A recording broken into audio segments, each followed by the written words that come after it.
Ancient Egypt often appears as a 3,000-year monolith, but its history is actually a series of catastrophic collapses followed by radical resurrections. Survival depended on the maintenance of Ma'at, a delicate cosmic balance of order.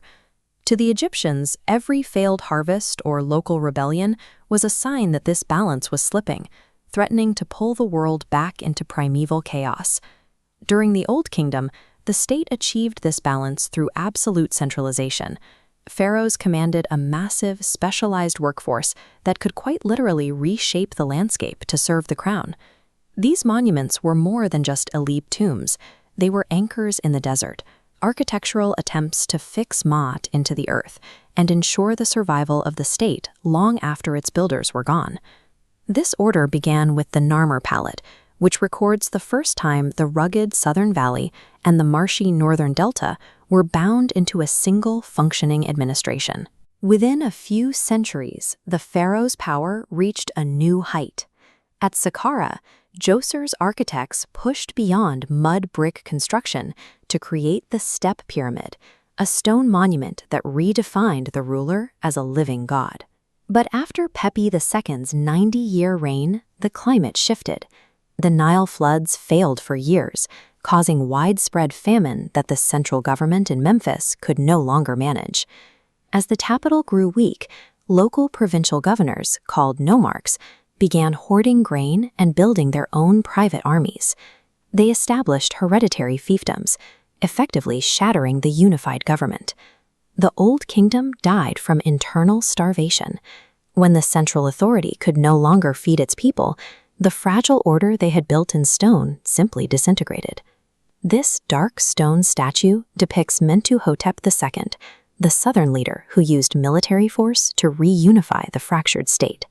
The new Middle Kingdom rulers shifted their priorities toward practical management. Instead of massive tombs, they built sprawling irrigation networks in the Fayum and a string of mud brick fortresses along the borders to keep the grain supplies secure. This security ended when the Hyksos migrated across the Sinai. They didn't just visit, they occupied the northern delta, ending Egypt's centuries of geographical isolation.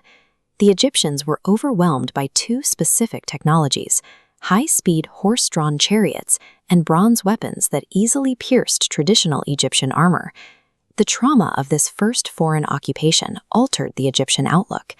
The peaceful, inward-looking river valley transformed into a militaristic state, obsessed with preemptive defense.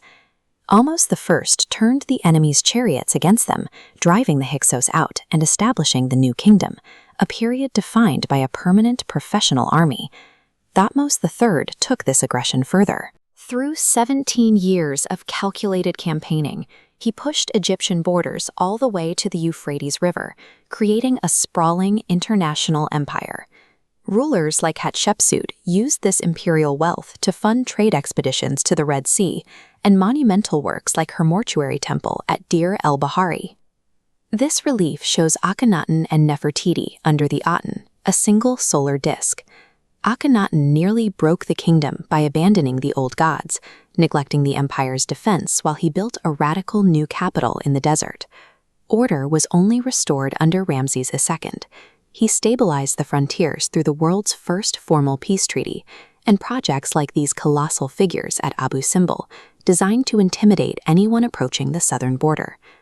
The New Kingdom survived by projecting absolute power. They learned to keep chaos at bay by dominating the world beyond the Nile. By the 20th dynasty, the cost of defense became unbearable. Ramses III defeated the invading sea peoples, but the effort emptied the state granaries so thoroughly that royal tomb workers famously went on strike when their food rations failed to arrive. As the treasury bled dry, the state fractured. Over the next few centuries, Libyans, Cushites, and Persians each seized the Egyptian throne, drawn by the agricultural wealth the Nile continued to provide. In 332 BC, Alexander the Great arrived. He was crowned as pharaoh in Memphis, but he immediately moved the seat of power to the new coastal city of Alexandria. Alexander's successors, the Ptolemies, ruled for 300 years. They remained culturally Greek, but governed by mimicking Egyptian traditions and funding massive new temples to keep the priesthood loyal. Even with foreign kings, the underlying machinery of the state remained intact. The river and its grain-based economy were so efficient that the civilization continued to function as a unified machine. The dark stone statue you see here is Cleopatra VII, the final Ptolemaic ruler. She spent her reign attempting to leverage the rising power of Rome to maintain her kingdom's autonomy. She formed strategic alliances with Julius Caesar and Mark Antony, a gamble intended to back Egyptian wealth with Roman military muscle. The gamble ended at the Battle of Actium. After their fleet was outmaneuvered by the Roman general Agrippa, both Antony and Cleopatra took their own lives rather than face the humiliation of capture. The victor was Octavian, who annexed the entire kingdom. He treated Egypt as his own private estate, using its vast annual harvests as a personal granary to feed the city of Rome. While Egypt lost its political independence, the systems it perfected over 3,000 years lived on.